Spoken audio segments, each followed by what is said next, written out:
Bam, bam, bam! Rat-a-rat-a-rat! The roar of gunfire and explosions filled the vicinity. The night sky was shrouded in a cloud of dust. The moonlight was unable to break through. But despite this, what was happening around was visible to the naked eye. Multiple multicolored flashes of magic seals and spells illuminated the square of the former concert hall, which had at this moment turned into a real battlefield. Amidst this unreal landscape, a young man of about 17 stood alone, unable to move. All he was capable of right now was staring blankly at the sky. It seemed his soul had left his body. Only his pupils were firmly fixed on one of the figures in the distance, on a little girl hovering in the heavens. Her snow-white dress was illuminated time and again by golden flashes. An automatic rifle was in her hands. New flashes of light rushed toward the two. Issei's flashback. When his sister was first born, Issei was happy. He sincerely rejoiced that their family had grown because it meant there would be more love and happiness.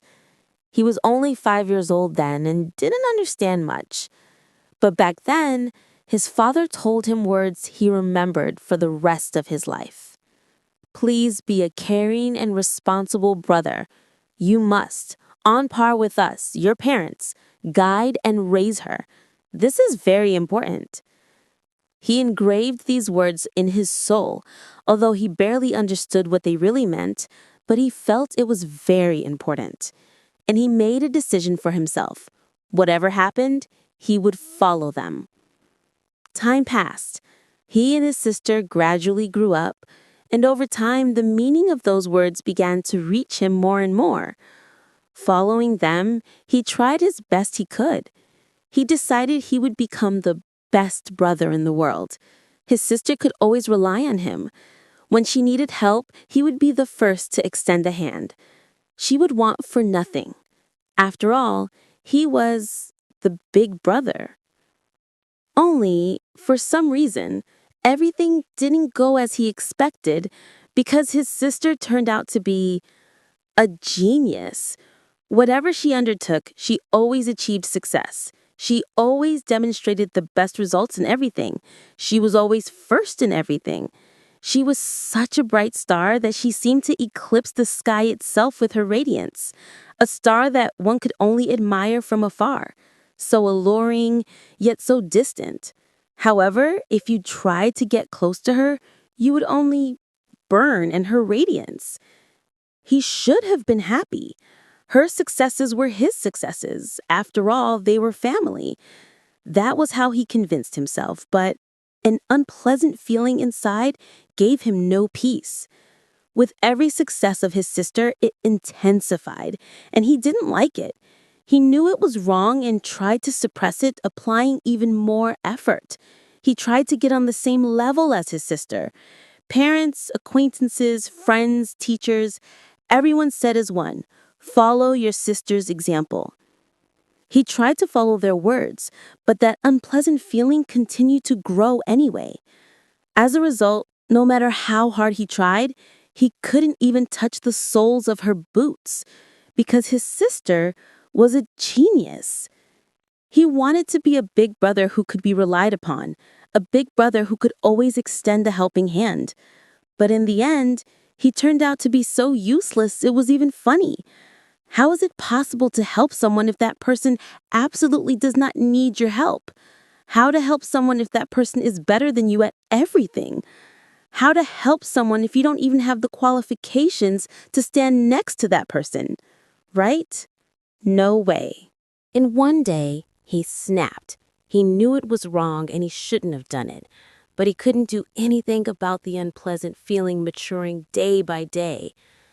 One weekend, his parents went to relax at hot springs, and he and his sister were left alone.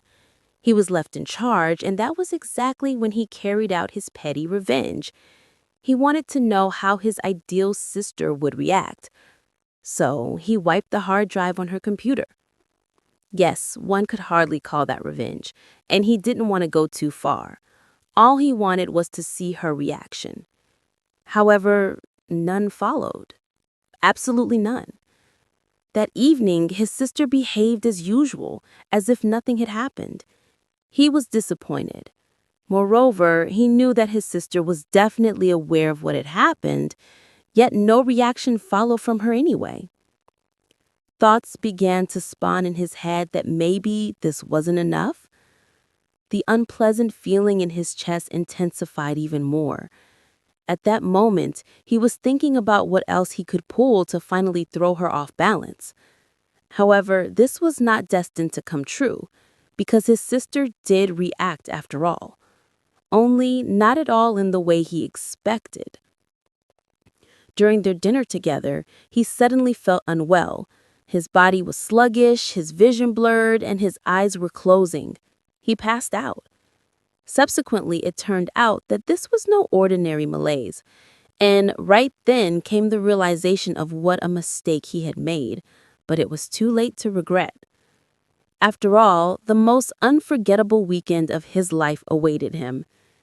He woke up tied to the headboard in nothing but his underwear, unable to move a finger. All he could do was slightly turn his head, and as soon as he woke up, the first thing he saw was his sister. She, as always, sparkled with her angelic smile, and her sky-blue eyes threatened to eclipse the moonlight with their radiance. It was an image very familiar to him, the image of an ideal being. Only, for some reason, this time her smile did not evoke admiration, but a shudder chilling him to the bone. His mind couldn't understand what was wrong, but his body was already reacting instinctively. And only later did he understand why. That weekend, his worldview was turned inside out. In that instant, his entire reality shattered like shards of glass. That was when the truth was revealed to his eyes, because his sister actually turned out to be not an ideal, not an angel, and not even a saint, but a genuine devil. Since then, their relationship turned upside down, and returning it to its previous course was no longer possible. After all, he had looked into the real abyss, where one should not look under any circumstances. It is not for nothing they say, if you gaze into the abyss gazes into you. The truth of some things is better left unknown. Subsequently, for the entire next week, he walked around with glassy eyes. At that moment, it seemed life had been sucked out of him, because then he truly knew real hell. What previously seemed unbearable, those feelings that tormented him all that time, that envy and resentment he felt, how petty they turned out to be. After all that was just laughable compared to what he experienced during the disciplinary prevention course, as his sister put it. To this day, whenever he remembered, he unconsciously broke out in cold sweat. Truly, one cannot tease the devil, for this devil might turn its attention to you. Better not to know what happens in the end. Back then, he learned one lesson once and for all. Under no circumstances should he cross his sister. But despite this, for the first time, he understood that even his sister wasn't perfect. And to be honest, his soul felt much lighter. In that instant, all envy and resentment completely vanished. Everything he worried about up to that moment seemed so petty and insignificant. So he just let it go. So his sister is a genius. So what? At that moment, he remembered his father's words again, and they had a continuation. Issei, I hope you grow into a responsible person and delight your parents with grandchildren as early as possible. Now he decided to become a responsible son. Ever since childhood, since he listened to the fascinating stories of the old guy who appeared in the park from time to time about oppai adventures, he had always been interested in this topic. However, due to concerns with his sister, he was forced to suppress these feelings. But since the truth about his sister was revealed to him, it was as if he was liberated and understood what his true purpose was. And then he had a new goal, to build his own harem. His sister pursues her own goals, clearly moving towards them step by step. Why should her goals concern him? Isn't that stupid? Everyone should follow their own path. And no, this is completely not because he was afraid to get involved in her affairs. Therefore, he followed her example and decided to fulfill his dream. And the first step on this path was enrolling in Kuo Academy, which was chock full of the most diverse chicks. When he first stepped into these gates of paradise, he understood he was on the right path. He didn't even care that his sister also enrolled in this academy, although at that time she was only 10 years old. This was the first step towards his dream, turning point in his life. Having made this decision, he focused on the goal with all his might. However, for some reason, everything went wrong again, not as he expected. Despite the huge number of girls around, he couldn't get together with a single one of them. What kind of injustice is this? How is this possible? However, not everything was so bad. Here, he met his best friends who shared his aspirations with all their souls. Together, they tried in every way to show signs of attention to all the girls around. But for some reason, this caused the opposite effect. So, what if they often peeped at them in the changing rooms or waited for the right moment in the shadow of the stairs until someone came down? What's wrong with that? It only showed their interest in true feelings. He tried with all his might to express his love to them, to prove what he was worth. And he wasn't even stopped by the bruises and bumps he received every time in return, as if such a trifle could stop him. After all, what his sister taught him was persistence and endurance, especially endurance. But that's not the point right now. However, unfortunately, despite the efforts, there was no effect. He couldn't understand what the problem was. Why is there injustice all around? To be honest, he was already on the verge of despair when suddenly, a girl suddenly confessed her love to him. How happy he was! Words simply couldn't express it. Then, he decided that this was it. A sign from above. Finally, someone accepted his sincere feelings. The efforts were not in vain. He tried to make the date unforgettable, took into account all the details, making a perfect plan, and they really had a wonderful time. However, who would have thought that this case would become the second turning point in his life? Because the newly acquired girlfriend killed him. He couldn't believe his eyes. Back then, he didn't even fully realize what had happened. All that was imprinted in his consciousness, black wings the color of night, a gentle smile twisted into a grin, terrible pain in his stomach, and acute regret that I never got to grope her breasts. If I knew I would die at that moment, I would never have missed that chance. However, lying in a pool of his own blood, he could only regret. But besides regrets, at the edge of his consciousness, he caught another oddity. In that instant, he thought he heard his sister's voice. Just imagining things, right? Not to mention that she couldn't be there at all. Yet notes of worry reached him in her voice. Anything but that is definitely unreal. For his sister to worry about him? Yeah, the things you imagine lying with one foot in the grave. Clearly a clouding of reason from a lack of oxygen in the brain. Or something like that. Heard it on TV once, but that's not the point. Because after that, he reincarnated as a demon. Not that he wanted to so much, but he absolutely didn't regret it. After all the downsides of this state were redeemed by the fact that he was alive. And of course, the biggest plus, he became a servant of Gremory-senpai herself. Tears even welled up in his eyes at the moment when he saw her beautiful figure in his bed. Apparently, God answered his prayers after all. That is Satan, since he's a demon now. The main thing is that Gremory-senpai is now his master. She was ideal, perfect, a true angel. That is a demon. Well, it doesn't matter. How he missed this care. That was when he understood that he didn't go through all the torments in his life in vain. He realized, here it is the chance. This is simply perfect. Whoever came up with such a master-servant system is a real genius. And he finally have a real chance to achieve his dream. Even the president confirmed that if he worked hard, he would achieve his goal. That became the aim.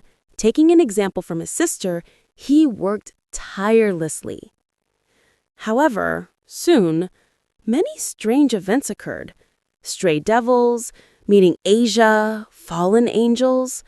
It turned out that a demon's life is not so easy, especially fallen angels. Brr. Goosebumps ran down his skin every time he remembered them. They killed him 3 times. 3 times. Just think about that number. Yeah, he definitely needs to become stronger. He especially understood this after the fight with Reinare-chan, Yuma. Who would have thought that he would have to fight not for life, but to the death with his ex and very first girlfriend? Yuma-chan, how could this be? She was such a cutie, with such great tits. Can you understand these feelings? This is a real tragedy of epic proportions. And, if not for Asia, he would definitely have died for the 4th time. Yuma-chan didn't leave a living spot on him back then. He remembered that Yuma-chan once mentioned some savior. At first, he thought she meant the president, because she was the one who saved him then. However, it turned out that was not the case.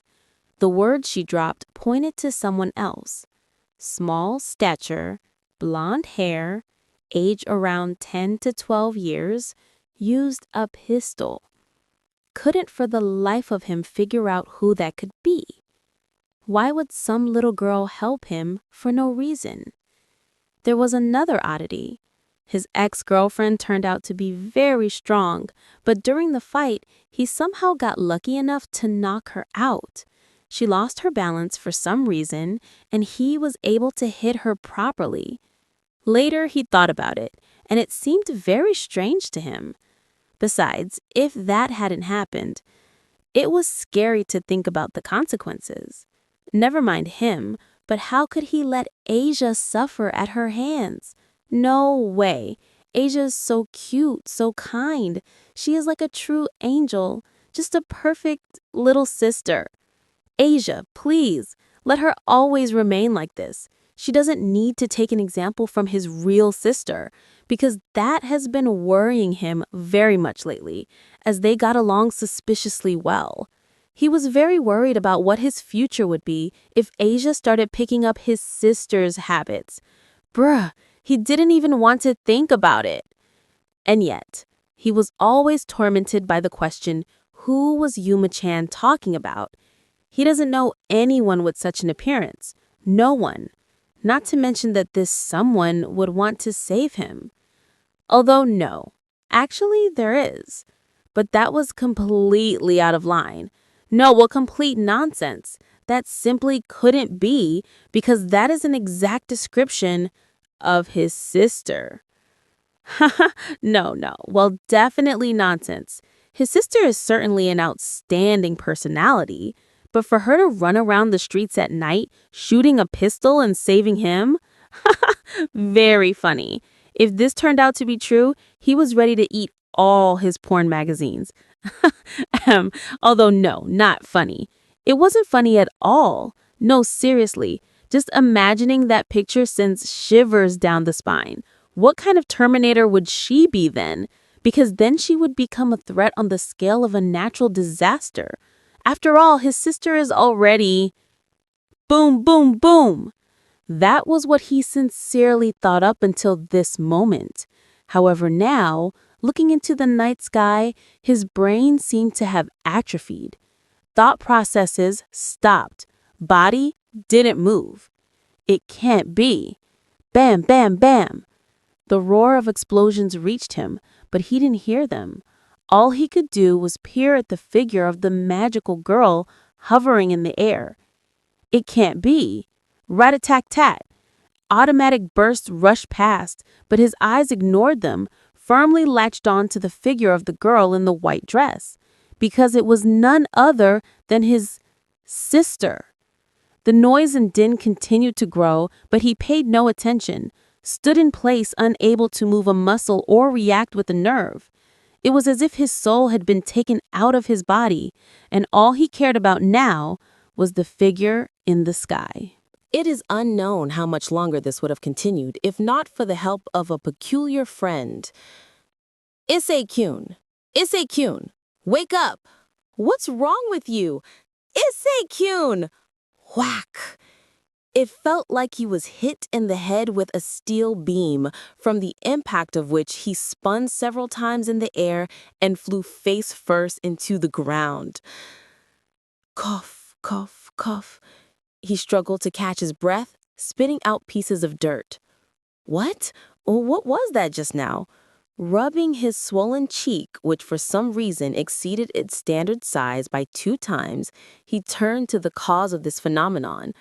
2 lights glowing in the night appeared before his eyes. A huge 2-meter carcass loomed over him, followed by a suspicious sucking sound. Someone's lips in the shape of a butterfly were reaching for his face. A cold chill pierced to his vertebrae, and the instinct of self-preservation cleared his mind, bring the organism's survival functions to the maximum. His carcass instantly teleported a distance of 10 meters away. Milton, what are you doing? His heart beat like a crazy, and his shirt could be wrung out from the cold sweat soaking it. The shadow of the new natural disaster still haunted his consciousness. Oh, you're awake, Issei-kyun. You stopped moving for some reason, and your soul seemed to have left your body. Milton was worried, so I tried to bring you to your senses by all possible means. Milton, suddenly, the Terminator's face flooded with a blush, and he lowered his head in embarrassment. Milton was even ready to give his first innocent kiss in the name of your salvation. His pulse instantly jumped to 200 beats per minute. The chill from realizing the catastrophe hanging over him froze his body in place. Just a little more, and something irreparable would have happened. His hand reflexively covered his lips, lungs greedily inhaled oxygen, trying to calm his consciousness. I'll pass. Keep it to yourself. A hysterical cry escaped involuntarily. Issei-kyun, as always, a shy one. The other's face flushed again. Issei desperately shook his head, trying to put his thoughts in order. What the hell happened? Why did I pass out? What is happening? Boom, boom, boom. New echoes of explosions reached him. A burning sensation hit his back and, not even having time to stand up, he slid on his belly several meters forward. What is going on here? He raised his head and looked around. About 100 meters away, a small ravine was smoking. The earth churned up as if a dozen people had worked with shovels. Looking around, he was stunned. The roar of explosions deafened his ears. The smell of gunpowder and smoke clogged his nostrils. Dozens of multicolored magical flashes reflected in the night sky, and the golden radiance of the small figure hovering nearby was blinding. Before his brain could issue any analysis of the situation, the noise of an engine was heard to the side, and in that same instant, his view was blocked by an armored vehicle of considerable size. It seems to be some kind of military equipment? What the? The car braked and 2 figures jumped off it. They were well-built men in black camouflage with rifles in their hands. Approaching them, one said, The Holy Sister isn't here. Through the slits in the mask, he felt his intent gaze. Hyoru Issei, as I understand. Get up, you're coming with us. A commanding voice rang out. A slight shiver ran through his body from his tone. What is going on here?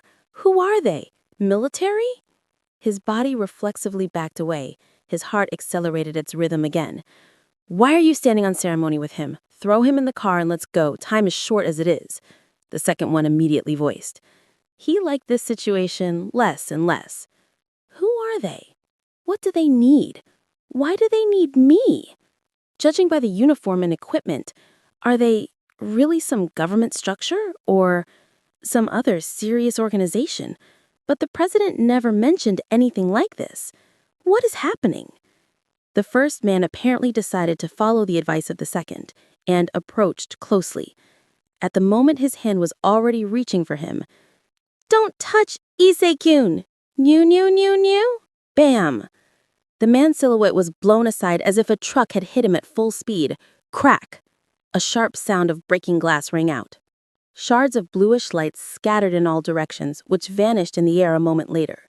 A moment before the impact, a barrier of a bluish hue flared up around the man, but a second later it shattered to smithereens. The man was blown back 10 meters and plastered into the body of the car. Issei looked up. A giant figure loomed over him. The face of the very familiar magical girl burned with righteous anger. "Miltan!" "Ah!" a groan was heard. Issei's eyes almost popped out of their orbits. He was surprised the man survived that. Issei was practically sure he would have been smeared into pâté by such an attack, as the strength of this magical girl was known to him better than anyone. "Yeah, a familiar magical girl? It's not so bad." "Zero!" the man remaining on his feet shouted, and immediately raising his rifle, aimed at Miltan. "Who the hell are you?" "Stand down," a commanding cry immediately rang out. "Oh, what crazy strength. As if bro hit me," the first man complained, shaking his head. His gaze switched back to his partner. "Did you forget our task? If a single hair falls on the object, Ane-san will tear our heads off." "Object? Ane-san? What are they spouting?" I'd heard similar conversations somewhere before. Boom, boom, boom!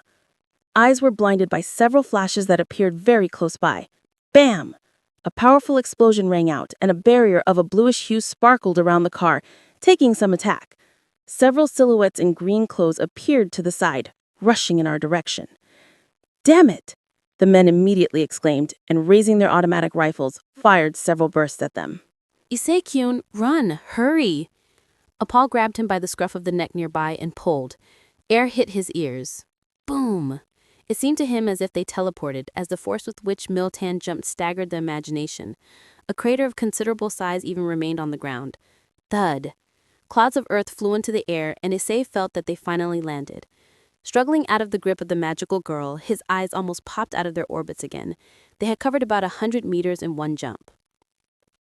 "Nu, who are they? Miltan doesn't like them. So impolite, Nu." A disgruntled voice came from above. Issei began to survey what was happening, and the chill made itself felt again. Flashes of spells sparkled everywhere, the roar of explosions and the frequency of shots intensified. Clouds of dust blocked the sky. The stadium square turned into a real battlefield. Silhouettes in white fought with silhouettes in green.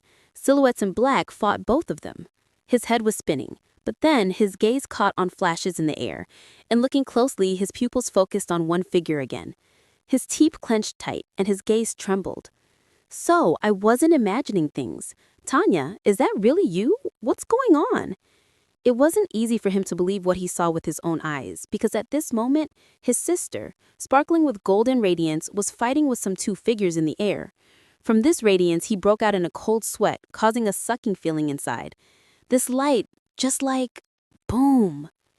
Nu, sob sob. The ground nearby was turned up. Miltan, bent over, was crying.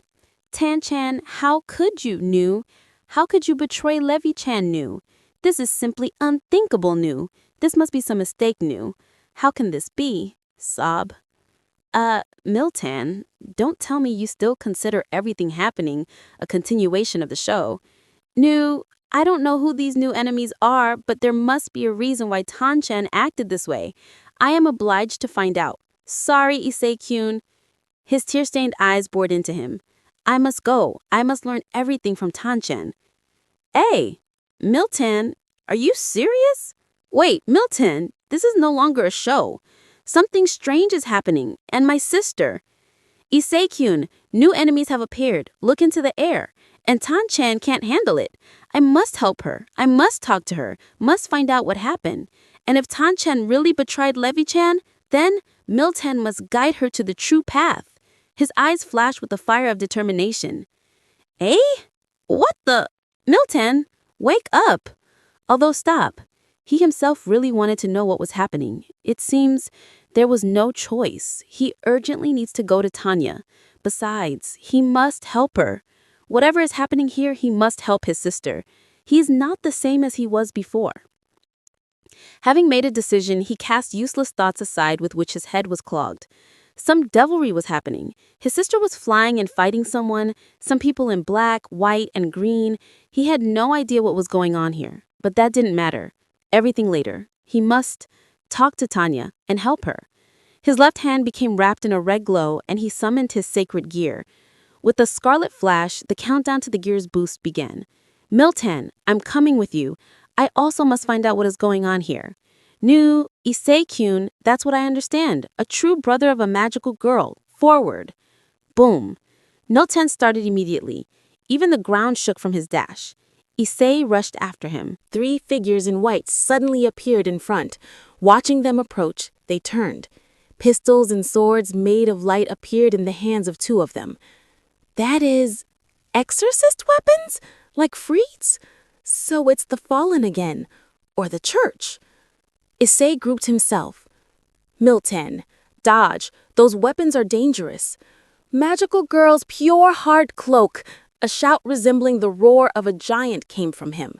His eyes were blinded for a second by the flashes of pistols, and Issei tried to move to the side, dodging the shots. But Milton covered him with his body at that moment and took them on himself. The flashes crashed into the body and scattered into sparks.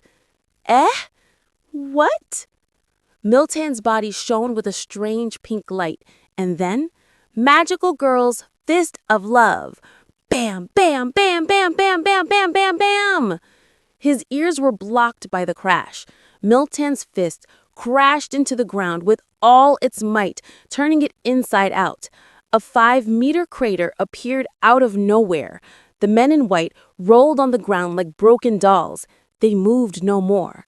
The shock wave went even further. Issei's jaw almost dropped. What kind of power is that? And he still asked me to teach him magic? He is already a natural death machine. Crack, crack. A strange crackling sound reached him, as if something fragile was crumbling against the ground. His gaze focused on the center of the ravine left by Milton. A second later, the wind carried away the clouds of dust, and then a wall of ice appeared before us. The crystal bluish ice gave off a crackling sound into the space, casting a bright radiance in the moonlight. A decent-sized dent was visible in the center of the wall, from which cracks radiated. Crack, crack. The cracks grew, and a couple of seconds later, the wall collapsed. A figure appeared in the light in white robes, from under which 6 handles of some kind stuck out. Gold-colored patterns covering the hood caught the eye. A smile with a mixture of slight interest showed on the face. Sekiryu-dei. Well, look at that. Seems I was lucky to stumble upon something interesting.